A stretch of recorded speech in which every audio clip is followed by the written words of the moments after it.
Malam itu, Ayu masih bergelut dengan pekerjaannya. Ia berusaha melakukan hal yang terbaik untuk pekerjaannya yang kurang lebih 4 tahun ini sudah ia jalani. Memang, beberapa bulan terakhir tempat ia bekerja mengalami penurunan dan kemungkinan besar akan bangkrut. Maka dari itu, banyak sekali karyawan-karyawannya yang diberhentikan dengan uang pesangon yang tidak mencukupi. Ayu tidak ingin terjadi hal buruk itu pada dirinya, karena mengingat susahnya mencari pekerjaan zaman sekarang. Temannya yang lulus kuliah pun masih menganggur sampai sekarang. Lalu bagaimana nasibnya Ayu yang hanya lulusan SMP? Suatu keberuntungan yang harus ia pertahankan bisa masuk ke perusahaan tempatnya bekerja sekarang itu. Dan disitulah Ayu berusaha keras untuk mempertahankan pekerjaannya. Sesekali Ayu menghela napas panjang. Rasa kantuk yang menyerangnya coba ia hiraukan dan tetap fokus pada pekerjaannya. Dari kejauhan terdengar samar suara langkah menuju ke arah ruangannya. Ayu menunggu. Siapa kira-kira yang datang di tengah malam seperti itu? Di sana terlihat ada seorang wanita cantik berusia sekitar 40 tahunan berdiri di depan pintu tersenyum ke arah Ayu yang pada saat itu tengah melihat ke arah wanita cantik itu. "Belum pulang yuk?" tanya si wanita cantik sambil berjalan mendekat ke arah Ayu. Langkah kaki di atas lantai menciptakan suara yang cukup bagus di telinga Ayu. "Belum bu, masih ada pekerjaan yang harus saya selesaikan." "Saya beruntung memiliki karyawan seperti kamu yuk," kata wanita cantik sambil menghela napas berat. "Tapi sayang, sebentar lagi tempat akan pindah tangan dan fungsi yuk.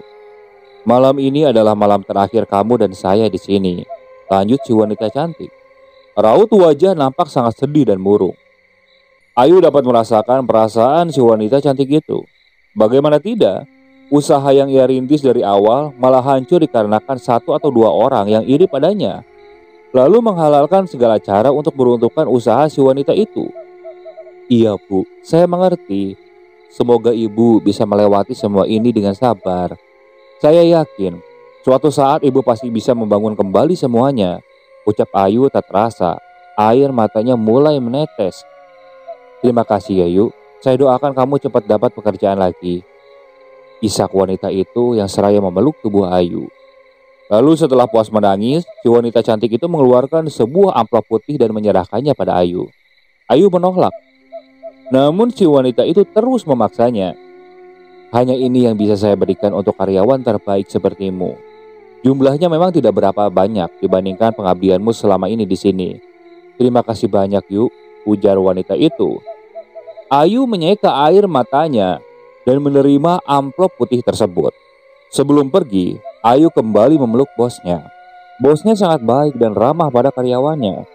Ayu berjalan keluar, di tangannya ada beberapa barang dan sebuah tas berselempang di bahunya. Saat ia menuruni anak tangga, tiba-tiba terasa hembusan angin menyapu tengkuknya. Ayu seketika menghentikan langkahnya. Perasaan aneh mulai terasa. Saat dia sampai di bawah dan ingin membuka pintu keluar, entah dari mana sesuatu jatuh di depannya dari atas. Ayu melotot. Dadanya terasa nyeri dan sesak. Napasnya berat saat melihat sesuatu yang terjatuh dari atas sana. Sebuah tubuh tertelungkup dengan kaki yang patah dan kepala penuh darah. Itu adalah si wanita cantik yang merupakan bosnya Ayu. Seketika setelah sadar dengan apa yang dilihatnya, Ayu berteriak histeris. Hingga satpam yang berada di pos jaga depan langsung berdatangan. Mereka tidak menyangka akan apa yang mereka lihat. Seorang bos yang begitu baik dan peduli pada karyawannya malah berbuat nekat dan melakukan bunuh diri. Seorang satpam itu dengan cepat memeriksa denyut nadi si wanita cantik itu. Dan untuk beberapa saat kemudian, "Cepat, panggil ambulan!" teriaknya. Dengan tangan gemetar, Ayu mencoba mengambil handphonenya. Namun mungkin karena masih terlalu gugup, Ayu malah tak bisa menemukan handphonenya. Untungnya, satpam yang lain langsung bertindak cepat untuk menelepon ambulan. Sekitar beberapa saat kemudian, sirine ambulan terdengar mendekat, memecah keheningan malam itu. Petugas mobil ambulan tersebut langsung bergerak cepat memindahkan tubuh si wanita cantik ke dalam ambulan. Ayu yang juga berada di sana, ia tak berhenti-hentinya menangis dan berdoa. Sesampainya di rumah sakit dan baru saja keluar dari ambulan, Ayu tiba-tiba terjatuh dan tak sadarkan diri. Saat ia sudah siuman, ternyata dirinya sudah berada di ruangan rumah sakit. Saat ia keluar dari ruangan tersebut, ternyata di luar sudah banyak keluarga dari si wanita cantik yang sedang menunggu. Dan beberapa terlihat menangis. Tak berapa lama kemudian, dokter mengabarkan bahwa si wanita itu sudah meninggal dunia beberapa saat yang lalu karena luka di bagian kepalanya yang begitu parah sehingga mengakibatkan tulang tengkoraknya rusak. Ayu terduduk lemas. Terlebih pihak keluarga yang mendengar kabar tersebut. Tak ada yang pernah tahu kenapa kematian bisa datang kapanpun dan dimanapun tanpa permisi, mengambil jiwa-jiwa yang sudah mencapai puncak batas kehidupannya. Itulah yang disebut takdir kematian. Hingga 7 bulan pun telah berlalu. Ayu sudah beberapa kali melamar pekerjaan di beberapa tempat yang berbeda. Namun tak satu pun ia diterima. Ia benar-benar putus asa. Bahkan sekarang, makan pun ia harus tergantung untuk membebani kakeknya yang sudah sangat tua. Hingga suatu hari, saat ia membaca sebuah lowongan pekerjaan di halaman beranda Facebook di grupnya, tertulis sebuah lowongan pekerjaan. Dibutuhkan seorang wanita maksimal berusia 30 tahun untuk mengasuh seorang lansia. Di sana juga ditulis tanpa persyaratan apapun, yang berarti tidak membutuhkan ijazah dan lain-lainnya. Tanpa pikir panjang, Ayu langsung menyalin nomor HP yang merupakan pemilik lowongan pekerjaan tersebut. Lalu dia mengirimkan sebuah SMS dengan kata-kata sopan dan berharap bisa diterima bekerja sebagai pengasuh lansia di rumah pemilik lowongan pekerjaan itu. Tak menunggu beberapa lama, ada sebuah telepon masuk. "Halo, apa benar ini sama anak Ayu?" tanya seorang di seberang sana. "Iya bu, kebetulan saya belum mendapatkan pengasuh untuk bapak saya. Jadi kalau Nak Ayu berkenan, silakan datang ke alamat yang baru saja saya kirimkan. Nanti saya kirim ulang lewat SMS ya kalau kurang jelas," ujar suara itu. "Oh iya, makasih bu." Ayu tampak senang dan bahagia mendengar perkataan dari si wanita di seberang telepon. Setelah berterima kasih berkali-kali, Ayu langsung bersiap untuk pergi ke alamat yang dikirimkan si wanita itu. Sekitar 1 jam perjalanan, Ayu tiba di sebuah rumah yang memiliki pagar tinggi dan dipenuhi dengan tumbuhan merambat. Setelah menunggu beberapa saat, ada seorang wanita parubaya yang membukakan pintu. Saat kakinya melangkah masuk, Ayu melihat halaman rumah yang begitu luas namun tak terawat. Terbukti banyak tanaman dan bekas-bekas pot bunga yang di mana-mana, namun semuanya tanamannya tampak mati, tak terurus sama sekali. Rumah besar bercat putih tersebut sekilas nampak menyeramkan, dengan beberapa dinding yang sudah mengelupas warna catnya. "Selamat datang Ayu," ucap seorang wanita berusia sekitar umur 35 tahunan, yang berdiri di depan pintu dengan wajah yang tersenyum ramah. Setelah mengobrol sebentar, Ayu langsung dipersilakan masuk dan melihat keadaan si kakek yang akan diasuhnya. Di dalam sebuah kamar, nampak seorang lelaki tua renta bertubuh kurus yang hanya tinggal tulang dibalut dengan kulit. Dia sedang duduk di atas kursi roda menghadap keluar ke arah jendela. Bu Risma selaku anak dari lelaki tua tersebut memperkenalkan Ayu pada ayahnya. Namun si lelaki tua itu nampak tak mau disentuh oleh Bu Risma. "Keadaannya memang begini. Terkadang beliau juga suka lupa sama anggota keluarganya," ujar Bu Risma. Ayu menghela napas panjang. Ia tersenyum. Lalu mendekati si kakek. Ayu mengelus-elus tangan si kakek. Nampaknya dengan tatapan tajam si kakek, ia tak berapa lama langsung mencengkram tangan Ayu sambil berulang kali berkata, "Pulang, pulang, pulang." Tentu saja Ayu merasa kesakitan dan coba menenangkan si kakek. Sementara Bu Risma mencoba melepaskan cengkraman tangan ayahnya pada tangan Ayu. Setelah beberapa saat, akhirnya si kakek mau melepaskan tangan Ayu. "Dia itu bermaksud baik, mau mengurus kakek. Kami tidak selalu ada di rumah. Ada saatnya kami sibuk bekerja di luar," ujar Bu Risma setengah membentak. Si kakek nampak diam. Napasnya terdengar berat. Walaupun sebenarnya Ayu takut pada si kakek, tapi walau bagaimanapun dia butuh pekerjaan ini. Setelah beberapa saat, ia dan Bu Risma keluar. "Bagaimana Yu? Apa kamu mau bekerja tetap merawat ayah saya?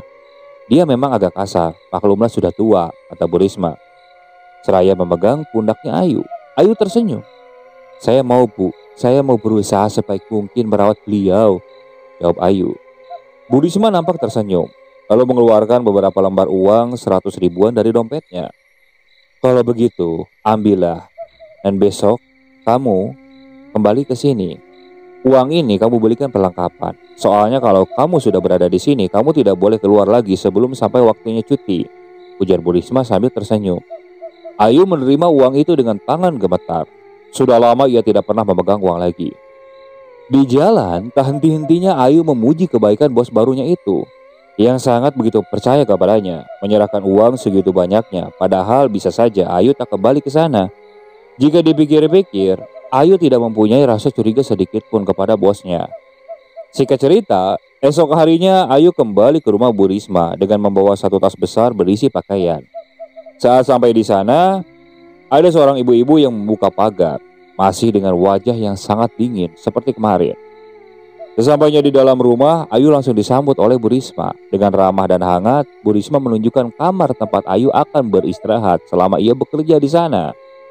Hari itu juga, ia langsung bekerja mengurus si kakek. Mulai dari memandikan, memakaikan baju, celana, atau bahkan membersihkan kotoran si kakek. Tak terasa, seminggu telah berlalu. Ayu mulai bisa akrab dengan si kakek. Meski kadang-kadang beliau masih suka kasar terhadap Ayu. Ayu juga sudah berkenalan dengan suami Bu Risma dan anak-anak Bu Risma. Mereka semua sangat baik kepada Ayu. Yuk, titip bapak dan anak-anak saya ya. Saya mau keluar kota dulu selama beberapa hari, ujar Bu Risma malam itu. Wajah Bu Risma nampak terlihat agak kusut malam itu. Mungkin ada masalah dengan usahanya, pikir Ayu seraya mengangguk. Bu Risma berangkat ditemani oleh ibu-ibu yang bekerja di sana juga. Setelah mobil tersebut keluar, pintu gerbang segera ditutup olehnya. Dan tak lama setelahnya, nampak seorang anak lelaki berjalan ke arah pintu. Itu adalah Empan, anak sulung di keluarga Bu Risma. Ia nampak tersenyum menatap Ayu, lalu berjalan kembali ke kamarnya. Tepat tengah malam, pintu kamar Ayu diketuk pelan oleh seseorang. Ayu yang tidak tahu siapa yang mengetuk pintunya di tengah malam seperti itu, nampak ragu untuk membukanya. Namun setelah mendengar suara suaminya Bu Risma yang sedang menanyakan sesuatu, Ayu segera bergegas keluar. Ada apa Pak? Tanya Ayu. Nyonyamu kemana ha? Suami pulang tidak disediakan makanan, ujar lelaki tersebut dengan wajah nampak kesal. Maaf Pak, ibu sudah pergi sejak tadi sama ibu yang satunya lagi yang kerja di sini, jawab Ayu. Ya udah, tolong buatkan aku teh manis, taruh di meja dapur. Aku mau ganti pakaian dulu, ujar Pak Bambang. Tanpa berani membantah, Ayu langsung berjalan ke arah dapur. Di sana ia mengisi air ke dalam cereh, lalu memasukkannya sebatang kayu manis, lalu menyeduhnya. Karena memang permintaan dari suaminya Bu Risma itu, dia biasanya kalau bikin teh itu ya teh kayu manis. Sambil menunggu air panas, dia menyiapkan gula dan teh di dalam gelas. Namun tiba-tiba Pak Bambang sudah berada tepat di belakangnya dan langsung melingkarkan tangannya ke belakang pinggang Ayu. Ayu sangat kaget dan langsung meronta melepaskan diri. Namun pelukan Pak Bambang sangat kuat. Tenaga kecil Ayu tak bisa melepaskannya. Ayu coba berteriak, namun mulutnya seketika ditutup oleh Pak Bambang. Pak Bambang yang sudah seperti kesetanan itu langsung berudah paksa Ayu. Ayu yang tidak punya kekuatan pun hanya bisa menangis dengan mulut yang masih ditutup. Setelah melakukan hal yang tidak seharusnya, Pak Bambang langsung pergi, membiarkan Ayu menangis dengan tubuh yang setengah telanjang. Keesokan harinya, saat Ayu sedang menyuapi si kakek, ia dipanggil oleh Pak Bambang. Jantung Ayu seketika berdebar cukup kencang. Ia masih takut akan kejadian tadi malam. Si kakek yang sudah mulai menyayangi Ayu langsung menahan tangan Ayu saat ia akan keluar. Ayu, teriak Pak Bambang. Dengan tergesa-gesa, Ayu langsung berjalan keluar. Hei, kamu jangan beritahu apapun yang terjadi malam tadi kepada Risma. Jika sampai kamu beritahu semua itu, saya tidak akan segan-segan memecatmu dari pekerjaan ini. Mengerti? Bisik Pak Bambang. Seraya menyelipkan beberapa lembar uang ratusan ribu di dalam baju Ayu. Ayu sangat benar-benar terhina oleh kelakuan Pak Bambang. Dengan mata yang sudah berair, Ayu lalu melemparkan uang itu kepada lelaki tersebut. Saya bukan pelacur, Pak. Saya akan tetap melaporkan apa yang telah Bapak lakukan terhadap saya kepada Bu Risma. Dan satu lagi, saya memang orang miskin, tapi saya tidak takut dipecat, Pak, ujar Ayu emosi. Jangan main-main dengan saya yuk. Jika saya hancur, keluargamu akan hancur, bentak Pak Bambang seraya berjalan meninggalkan Ayu. Ayu menangis. Setelah ia merasa tenang, Ayu langsung mengumpulkan uang yang tadi ia lempar. Ayu sengaja mengumpulkan uang itu untuk bukti pengaduannya pada Bu Risma. Uang itu cukup banyak, ada Rp2.500.000. Namun entah mengapa, Ayu merasa benci melihat uang itu. Lalu setelahnya ia kembali ke kamar si kakek. "Gak mau tak apa-apa, Cuk?" tanya si kakek. Ayu menggeleng dan berusaha tersenyum. "Matamu seperti habis menangis," kata si kakek seraya mengusap air matanya si Ayu. "Kamu dimarahi Bang. Ayu menggeleng. "Saya rindu kakek saya," jawab Ayu. "Kakekmu beruntung, punya cucu yang perhatian sepertimu. Sayangnya aku tidak seberuntung kakekmu," ucap si kakek. Pada malam harinya, Ayu bermimpi berada di sebuah lahan pemakaman. Dan dia seperti tidak asing dengan sesuatu yang berada di sekitar jalan pemakaman tersebut. Pada saat ia terbangun dari tidurnya, Ayu kembali mengalami pecelecehan dari Pak Bambang yang masuk ke dalam kamarnya secara tiba-tiba. Kali itu Ayu diancam dengan sebuah foto si kakeknya. "Kamu tahu siapa dia, Ayu? Kalau kamu sampai berani melawan atau melaporkan ini, aku akan menyakiti orang yang ada di fotomu," ujar Pak Bambang dengan senyum liciknya. Singkat cerita, beberapa hari kemudian, Ayu membawa si kakek keluar dari rumahnya, membawa berjalan-jalan mengelilingi rumah besar tersebut. Saat berada pada satu titik, Ayu tanpa sengaja melihat dan pandangannya itu terarah pada jendela yang ada di kamar atas. Nampak ada seseorang memakai gaun berwarna hijau, rambutnya pirang, tengah berdiri menatap Ayu dengan tatapan yang cukup tajam. Namun anehnya, perempuan yang ia lihat tadi tiba-tiba menghilang ketika Ayu mengalihkan pandangannya sesaat. Saat Ayu kembali melihat ke arah perempuan tadi, ternyata di sana sudah tidak ada siapa-siapa. Secepat itukah dia pergi? Pikir Ayu tanpa sadar. "Siapa, Cuk?" tanya si kakek. Ayu gelagapan sendiri mendengar pertanyaan dari si kakek. Ia enggan untuk memberitahukan apa yang sudah ia lihat pada si kakek. Itu tikus, kek," jawab Ayu yang sedikit gelagapan. Si kakek nampak diam. Tiba-tiba dia menarik tangan Ayu dan meminta Ayu untuk mendekatkan telinganya pada si kakek. "Kamu sudah melihatnya?" tanya si kakek berbisik. "Wanita berambut pirang itu," lanjut si kakek.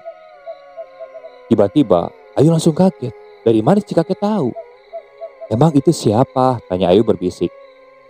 Saat si kakek akan menjawab, tiba-tiba dari atas melayang sebuah pot bunga kosong mengenai tubuh Ayu. Ayu tampak meringis kesakitan. Namun saat ia melihat ke atas, tak tampak siapapun di sana. Dengan cepat si kakek langsung menunduk dan melepaskan tangan Ayu. Hingga malam pun tiba. Hujan dan petir di malam itu membuat Ayu enggan keluar kamar.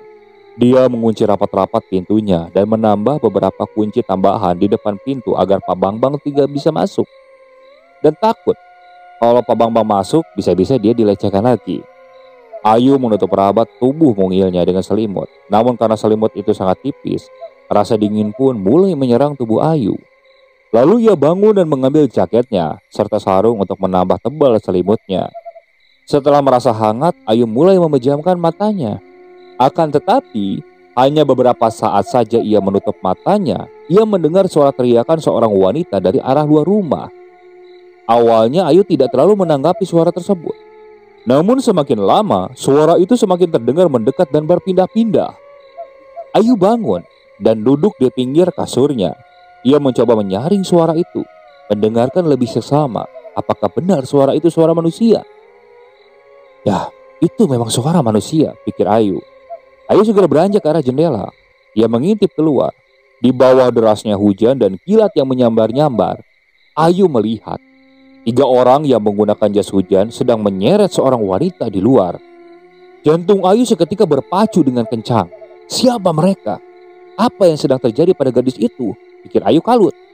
Tanpa pikir panjang, Ayu bergegas keluar dari kamarnya. Berjalan mengendap-endap keluar pintu lewat dapur. Dia segera mengikuti orang-orang yang tadi ia lihat. Sesekali Ayu menyapu wajahnya yang sudah basah oleh air hujan. Rasa dingin mulai menusuk tulang, sudah tak ia hiraukan lagi. Ayu pun terus berjalan hingga tiba di sebuah lahan pemakaman yang cukup luas dengan batu nisan terbuat dari kayu. Di sana, Ayu kehilangan jejak orang-orang tadi. Ia nampak kebingungan di tengah-tengah derasnya hujan. Hingga tiba-tiba sebuah benda keras mendarat di kepalanya. Seketika penglihatan Ayu langsung gelap. Saat ia terbangun, ia sudah berada di sebuah ruangan pengap dan berbau. Mulut serta kaki dan tangannya terikat di bangku tersebut. Sakitnya bekas pukulan tadi masih terasa di kepalanya. Penglihatan Ayu pun masih nampak kabur. Di sana dia melihat dengan samar-samar banyak orang mengelilinginya. Namun entah siapa, ia tak begitu jelas melihat wajahnya. Hingga salah satu berbicara dengan nada membentak kepadanya. Barulah Ayu sadar bahwa mereka itu adalah Bu Risma, Pak Bambang, dan juga wanita parubaya yang menjadi ART mereka. Sudah diberi pekerjaan, malah lebih tertarik dengan apa yang kamu kerjakan. Dasar pelacur. Gara-gara kamu sudah tidak perawan lagi, aku terpaksa menumbalkan adikku, ujar Bu Risma yang seketika membuat jantung Ayu seakan berhenti. Tiba-tiba sebuah tamparan dan tendangan juga mendarat di tubuh Ayu. Bahkan pukulan pun terus mendarat di tubuhnya Ayu. Siksaan tak sampai di situ saja. Berkali-kali Ayu dipukuli menggunakan kayu di bagian kaki sampai berdarah. Dia yang memperkosaku, dia yang tengah merenggut keperawananku, teriak Ayu. Siapa? Bentak Bu Risma seraya menjambak rambut Ayu. Hingga banyak rambutnya yang terpaksa tercabut. Suamimu, dia bajingan bangsat, teriak Ayu bergetar, menahan sakit di sekujur tubuhnya. Siksaan terhadap Ayu berhenti. Kini terlihat Bu Risma mengamuk dan menyerang suaminya. Sehingga perkelahian kedua pasutri tersebut tak dapat dilerai oleh ART-nya. Semuanya kembali menjadi gelap. Cuk, bangun. Bangun, ini kakek, ujar seseorang berusaha menyadarkan Ayu yang masih pingsan akibat siksaan tadi. Ayu membuka matanya pelan. Walaupun tidak begitu jelas wajahnya, namun Ayu tahu siapa yang berada di hadapannya itu. Kasihan kamu, Cuk. Kakek akan membebaskanmu. Ayo bangun, sadar, ucap si kakek. Kenapa kakek ada di sini? Bukannya kakek tak bisa jalan, ujar Ayu sambil meringis sakit. Nanti kakek ceritakan, tapi tidak sekarang. Sekarang aku harus membawamu keluar dari lingkaran setan ini, ujar si kakek memapa Ayu. Ayu tak menyangka kalau si kakek itu ternyata sangat sehat. Berarti selama ini mereka hanya berakting. Atau apa? Haruskah aku percaya pada kakek ini? Batin Ayu dan terus mengeluarkan pertanyaan yang ia sendiri tak tahu jawabannya. Gawat, mereka rupanya sudah berbaikan, gumam si kakek saat melihat dua orang yang berjalan dari kejauhan. Si kakek itu segera membantu Ayu untuk bersembunyi dan berjalan mengelilingi pemakaman menuju jalan keluar. Ayu yang masih lemah dan kesakitan akibat siksaan dan pukulan tadi, ia melihat banyak sekali orang-orang yang berjejer di sana. Siapa mereka, kek? Tanya Ayu. Tidak ada siapa-siapa. Di sini hanya ada kita berdua, jawab si kakek dengan suara terdengar kelelahan. Cahaya mulai terlihat dan langkah si kakek yang membawa Ayu pun langsung dipercepat. Akhirnya setelah melewati perjalanan yang cukup menegangkan, mereka berdua berhasil keluar dari pemakaman. Si kakek langsung membawa Ayu berjalan ke arah rumah. Dan singkatnya, di depan rumah, pintu pagar sudah terbuka dan Epan nampak sudah duduk di belakang setir di sebuah mobil kijang tua milik si kakek. Kakek membantu Ayu masuk dan juga dia ikut masuk. Lalu mobil pun meluncur ke jalan dengan cepat. Sekilas Ayu kembali melihat sesosok perempuan berambut pirang itu. Singkatnya, mereka sampai di sebuah penginapan yang hampir roboh. Dan si kakek termasuk Epan juga membantu Ayu keluar dan membawanya masuk ke dalam penginapan tersebut. Sesampainya di dalam kamar, si kakek meminta Epan untuk membelikan Ayu obat-obatan di luar. Lalu setelah Epan pergi, kakeknya mulai menceritakan semuanya pada Ayu. Wanita yang kau lihat itu adalah sosok hantu pesugihan. Jika dia sudah sering menampakkan wujudnya, maka tak lama lagi penumbalan akan dilakukan. Jika tidak, maka kekayaan yang kami miliki akan musnah dalam sekejap, ujar si kakek memulai ceritanya. Aku yang mulai semua ini. Aku yang menciptakan kesesatan untuk anak-anakku. Mereka hanyalah korban dari keserakahanku.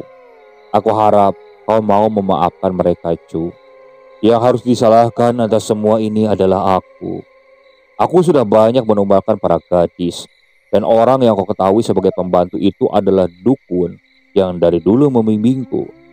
Karena aku sudah tak mau lagi melakukan semua ini, maka dia menghasut agar anak-anakku yang meneruskannya.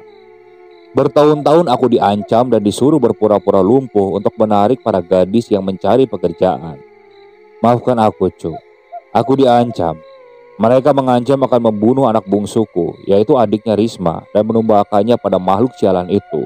Aku tak kuasa menolaknya, karena aku tahu ancaman itu memang akan benar-benar terjadi jika aku salah dalam berbuat.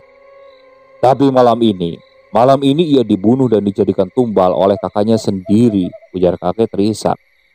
Betapa kaget dan terpukulnya Ayu mendengar pengakuan dari si kakek. Ia benar-benar tak menyangka bahwa ia akan ditumbalkan. Tapi Ayu tak menyalahkan si kakek walaupun ia sempat benci.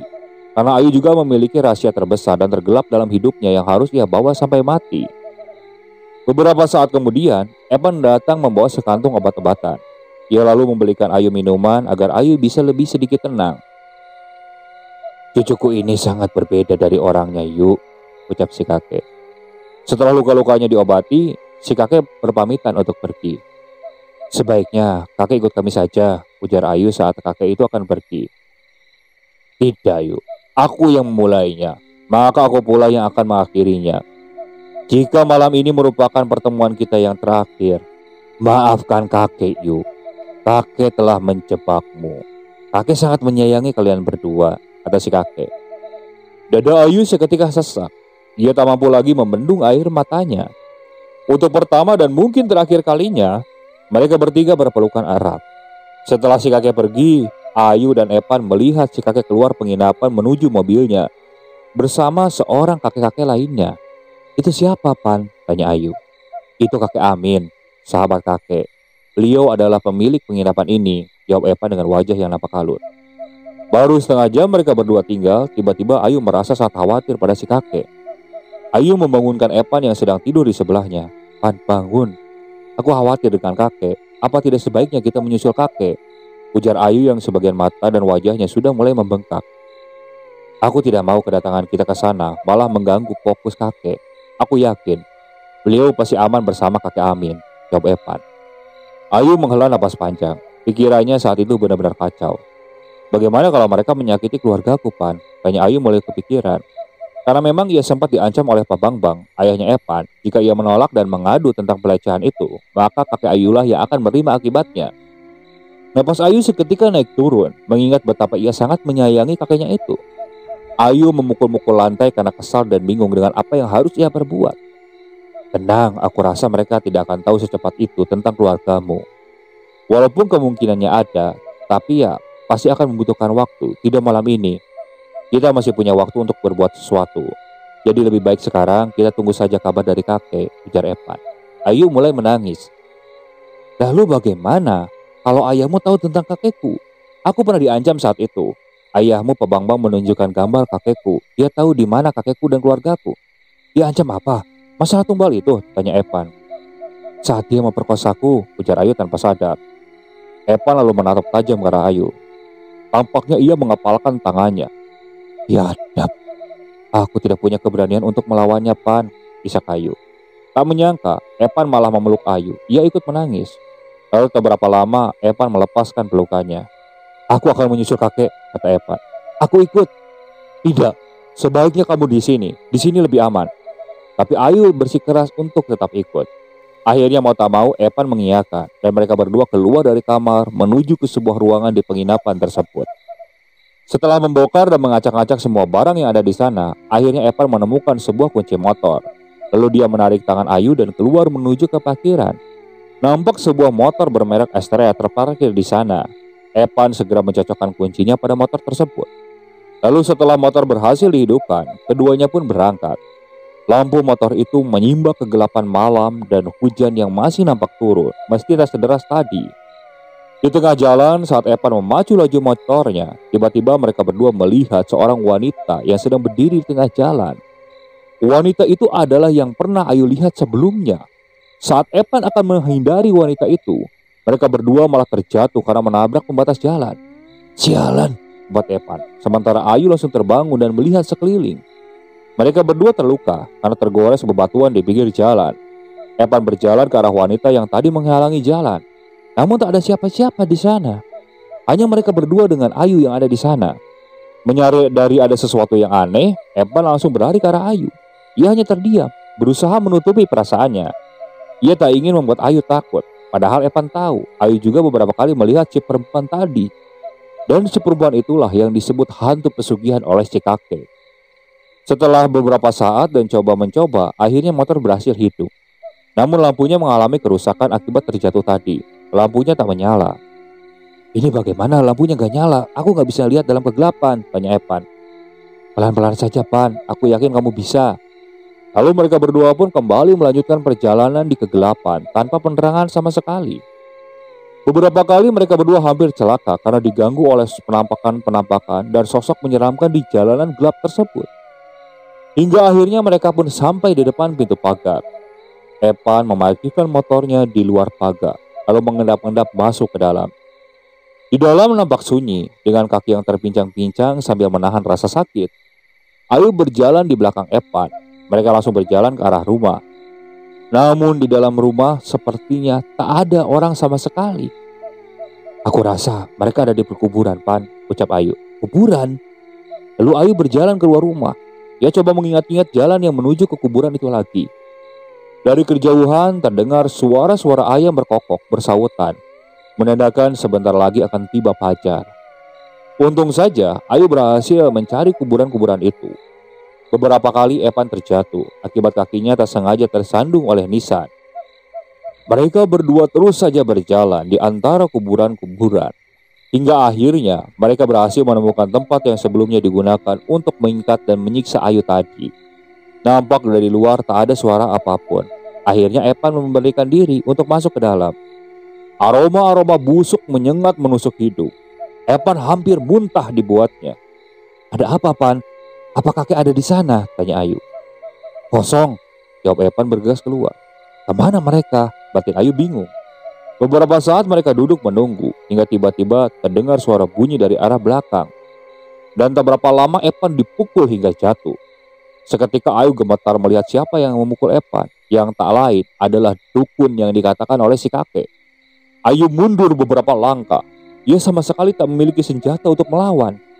Saat wanita parubaya itu mendekati Ayu, Ayu coba bangun. Dengan sekuat tenaga, Evan memegangi wanita tersebut. Dan Ayulah yang bertugas untuk memukulinya. Hingga akhirnya mereka berdua mengeroyok si dukun.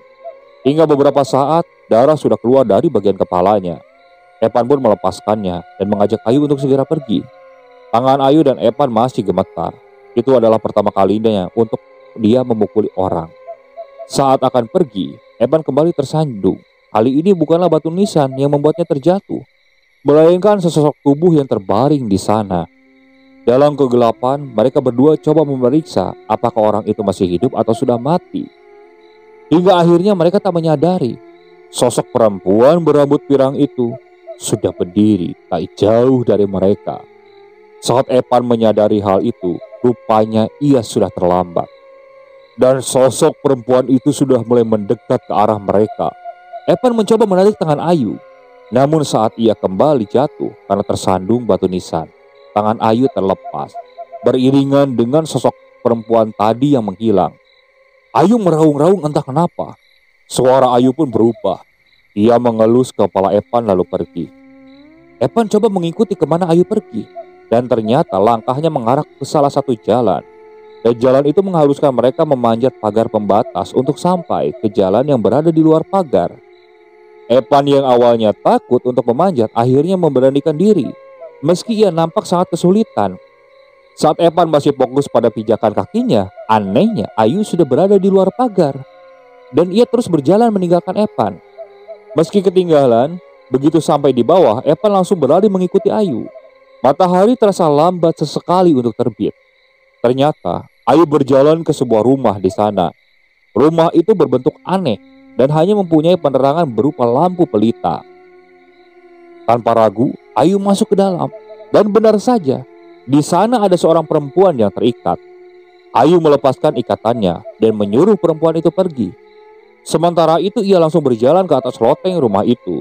Ternyata di sana si kakek sudah terbunuh dan Pak Bambang yang masih memegangi kampak.